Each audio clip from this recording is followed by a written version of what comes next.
During the quarantine, my friend Joy contacted me, sent me a message, and she said, "Hey, I've been reading this book and it made me think of you." So it was Letters to Malcolm by C.S. Lewis. So I'm thinking, girl, I love me some C.S. Lewis. The Lion, the Witch, and the Wardrobe? Yes. So I'm very excited.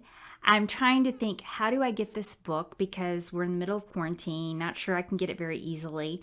Maybe I'm going to have to get something off of Audible. Just a side note, I've never done that before. To put it in perspective, in the last year, I have bought at least 3 books on CD to listen to in my van. So I'm a little behind the times. So thank you, Joy, for nudging me to read this book, 1, but 2, to rent or buy my first Audible book. Yay, I did it. Breakthrough. So I am sitting here in quarantine listening to this Audible book and painting, so multitasking. So this is a good thing, right? Getting the project done. I turned it on and I'm immediately like, blah, blah, blah, big words, big words, big words, prayer, blah, blah, blah. And I'm thinking, Joy, what is this? It made me have a very new appreciation for her intellect. I think she's a very cerebral person. She may not think that about herself, but I do. And this made me further think that about her. But I'm kind of joking and I'm kind of not. I was like, this is so over my head. But as I'm listening, I quickly realized why God nudged her to send me this book. And it's this line from the book. And when I heard it, I stopped it, replayed it. Like, did he really say this? Did C.S. Lewis really say this? He said, prayer without words is the best if only one can achieve it. I'm going to repeat that. Prayer without words is the best if one can really achieve it. Because he said that, and my friend Joy was prompted to make this recommendation to me, I'm having the courage to say this to you today, because the truth is, if C.S. Lewis hadn't said it, I don't think I'd be telling you this today, honestly. But a couple of years ago, I kind of started this whole journey of prayer. And because of precious friends who frankly let me into their closets and were real and transparent with me about their experiences, I'm able to share with you my own experience today.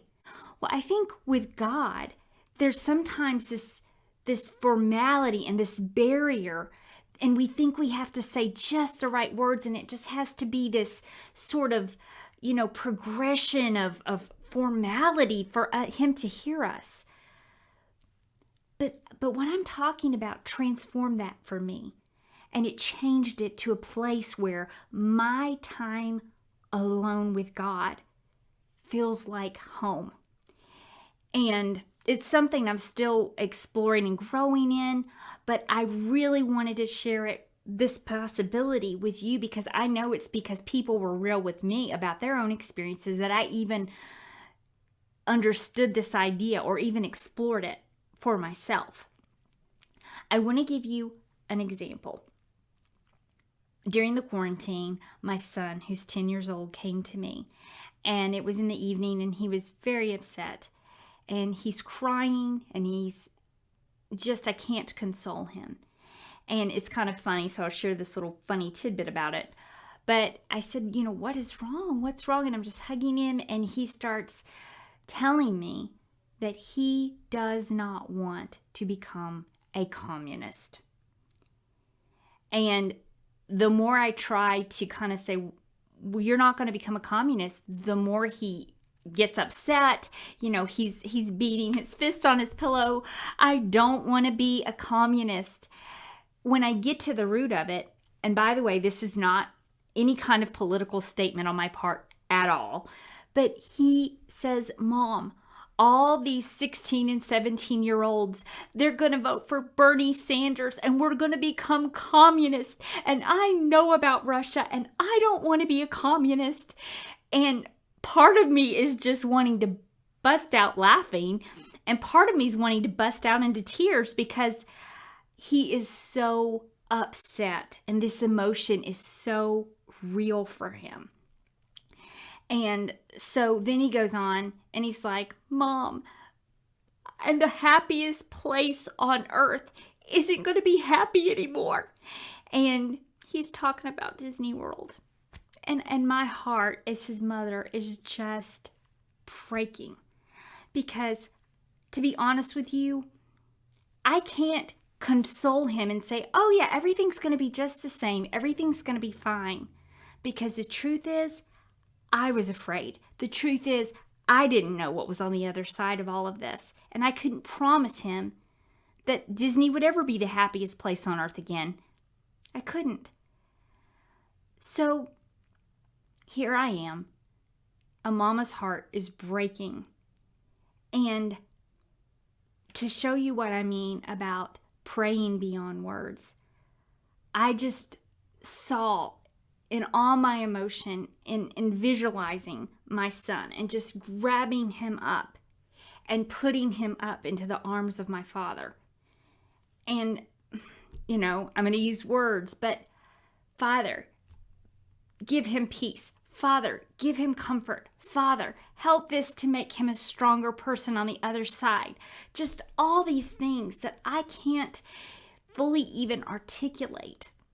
This is too serious. It has to go past the words and it has to get straight to the heart of a mother and what I want for my child at that moment. That's what I mean.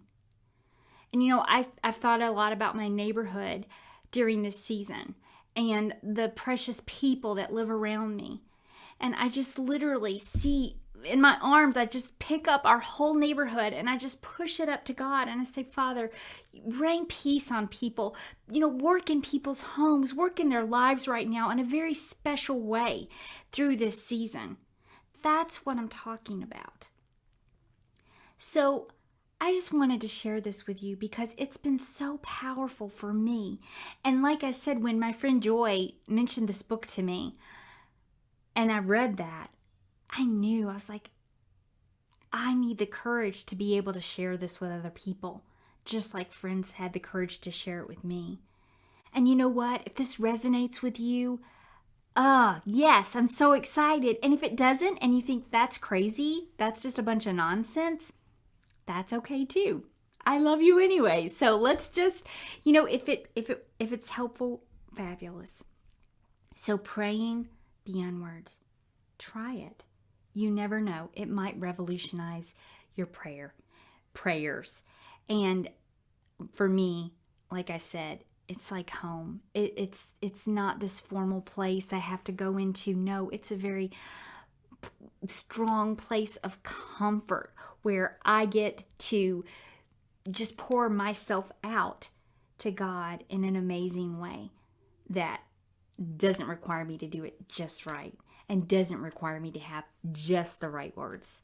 So if this can help you in any way, I'm thankful. In fact, right now, I'm lifting all of you out there up and saying, Father, let them feel at home in their prayer with you. Let them find peace and rest in your presence in that place in their own closets. So here's to us.